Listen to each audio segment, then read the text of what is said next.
However, he said if he had to do life all over again, he would study hard and go to college.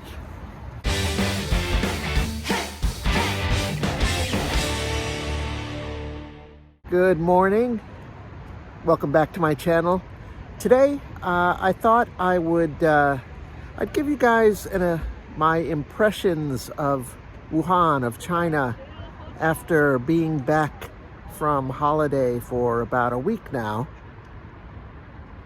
You know, when I left, China was just a total shit show with COVID spreading the country, like wildfire. They lifted all the restrictions the first week of December, and then everybody in the country caught it, including Summer and me. And, there are estimates that 1 billion Chinese have been infected. Anyway, this is, more than 2 months later, and I wanted to give you an update. So join me. First, I want to tell you a story about something that is going around social media in China. I don't know if it is a one-time gimmick or a fad, or it'll turn into a trend, but this restaurant in Shenzhen, near Hong Kong and Guangzhou, is doing something really, I think it's hilarious. I'm sure you'll enjoy it. All right, this restaurant in Shenzhen. Wait a minute, a little polar bear action that I should get on video just in case he pops in. It's about 42 degrees. Not quite freezing. All right, this restaurant in Shenzhen.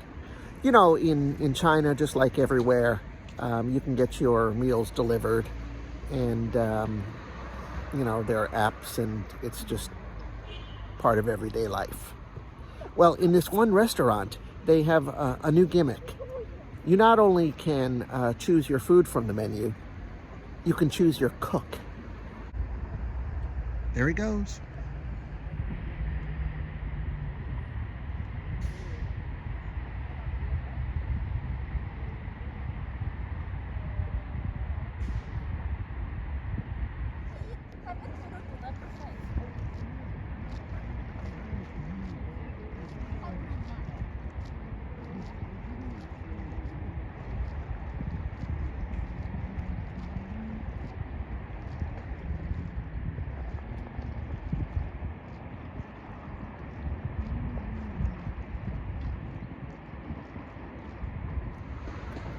When you go to the restaurant webpage, you get these self-introductions.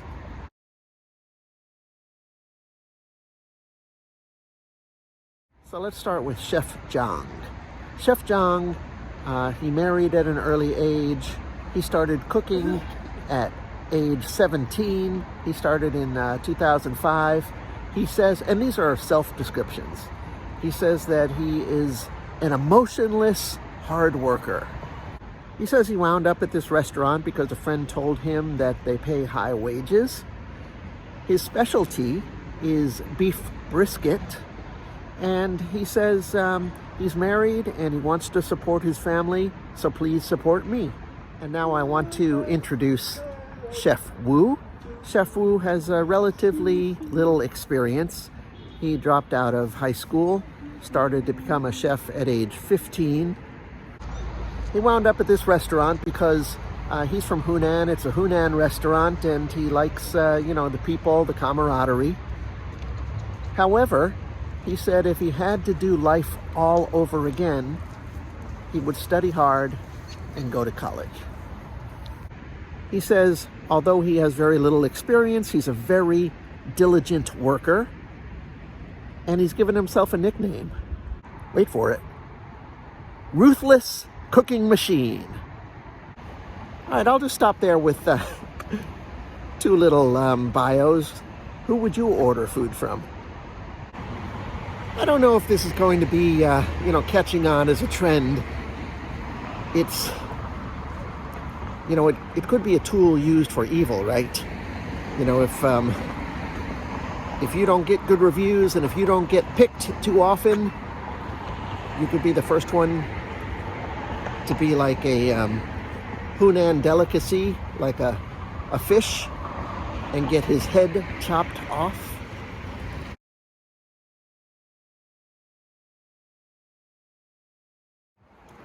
Anyway, I don't know what that can tell us about the state of how things are in China right now, but I like to think that that is a sign that things are back to normal. And in fact, you know, from my observations here in this week, yeah, COVID is gone from the minds of, you know, all Chinese who I guess don't have to think about it because it's part of their life right now. All the COVID testing stations that have been a part of my life for the last few years, they've either been dismantled or the few permanent structures are just, you know, boarded up. There's no testing, there's no nothing. I had this worry that all this travel during Spring Festival would, you know, set the country back, have another outbreak.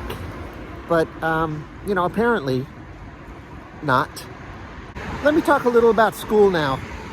Classes begin next week, but there's this matter of final exams from last semester that the students still have to participate in. So because of the shit show that was the end of the school year and the end of December last year, well, many schools, but Wuhan University decided to postpone final exams until now, until after Spring Festival holiday and before the start of the semester. And my classes start on Monday. My students have final exams on Saturday and Sunday. Or so I thought. Yesterday, I ran into one of my students in Tim Hortons coffee house, and she was telling me, well, I was asking her about, you know, holiday and finals and everything, and asked her if she liked this, and asked her if she liked this arrangement. Would she prefer to have the finals over and done with in December or have them now? And, you know, of course, I say of course because I can't imagine anyone disagreeing. Maybe someone will. She said, of course, she would have rather gotten them over with in December and then be free and relaxed on her vacation. Now it's just a sense of, you know, which students are going to sacrifice more of their holiday to study more to get an advantage over their, you know, fellow students. More time, of course, you can prepare better. Then she told me something that really shocked me. Not only do they have finals this weekend, they have finals for the next 3 weekends. They don't finish until March 4th. March 4th. That's, you know, now it's, the first finals will be February 18th. You know, while they're having their classes beginning next week for this semester. So, you know, that doubly sucks. And to add one more layer of suckiness, she had hoped to spend this time preparing for this exam and interview. She needs to fly to Beijing because she wants to get accepted for this summer program studying in France. And so now she's, you know, this will be in March, later in March. She's got to worry about the final exams now until March 4th, her regular classes, and then, you know, prepare for this interview and kind of acceptance exam. So things are, yeah, it's not a great situation. Things are topsy-turvy, front-heavy. Of course, we'll still have finals in June. Glad I'm a teacher and not a student. And with that, I will end this video. I really hope you enjoyed my stories, especially Which chef would you choose? The dating game for chefs. If you did enjoy this video, please press the like button. I'd appreciate it. And I'd love to hear if you have any comments. Drop a comment below. Finally, if you haven't already subscribed to my channel, subscribe. All right, guys, take it easy. Catch you next time. Bye.